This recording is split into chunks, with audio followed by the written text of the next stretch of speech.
Présentement, on est à la station Roxborough.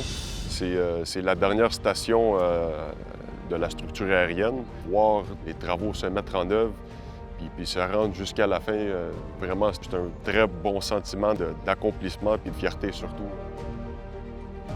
Comment ça fonctionne, la poutre de lancement? Dans le fond, c'est une grosse machine qui soulève des voussoirs. Ce sont des éléments en masse béton préfabriqués dans une usine. Ensuite, les voussoirs sont collés ensemble, on les met en tension, puis voilà, on a un travé, puis on saute à la prochaine, puis on répète le processus.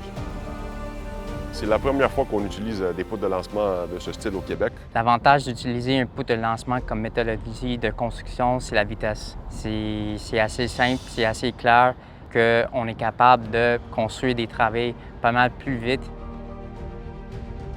Pour réussir à arriver premier sur le podium, ça prend l'équipe technique qui est Risani, qui est arrivée ici avec beaucoup d'expérience et de connaissances, qui a pu transférer cette connaissance-là à nous. Qu'est-ce qui est le plus important pour moi, c'est le facteur humain. Le moteur du lanceur, c'est la main-d'œuvre. Les gars ont fait un bon travail. On a réussi un projet de qualité, puis je suis très fier de ça. Un des plus grands défis de cette opération, c'est de s'assurer que tout ce qui a été planifié, tout ce qui a été coordonné commence à s'enchaîner comme c'était prévu. Il faut vraiment que chacune des équipes il fait ce qu'ils ont à faire, ils complètent, puis qu'ils avancent au bon débit, à la bonne vitesse, pour que celui qui commence après lui, il ne rattrape pas. Fait que ça aussi, ça a été communiqué, tout le monde le sent, il le voit.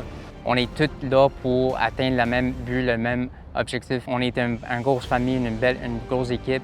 Tout le monde veut compléter leurs travaux en avance à l'intérieur de leur budget. Le plus grand défi, c'était d'avoir une rétention de main-d'œuvre qui était au rendez-vous. Les équipes sont au chantier 7 jours par semaine, 10 heures par jour. Honnêtement, c'est pas facile. J'ai beaucoup de respect pour les travailleurs qui ont œuvré sur notre projet.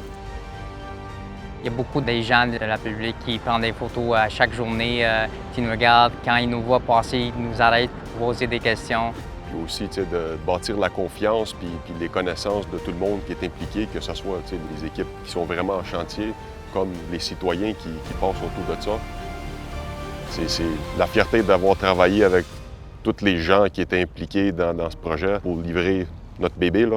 C'est une course d'endurance. Fait que sans eux, on n'aurait jamais pu accomplir un projet comme ça, qui ont permis tous ensemble d'arriver premiers sur le podium. Fait que pour moi, c'est un bel accomplissement.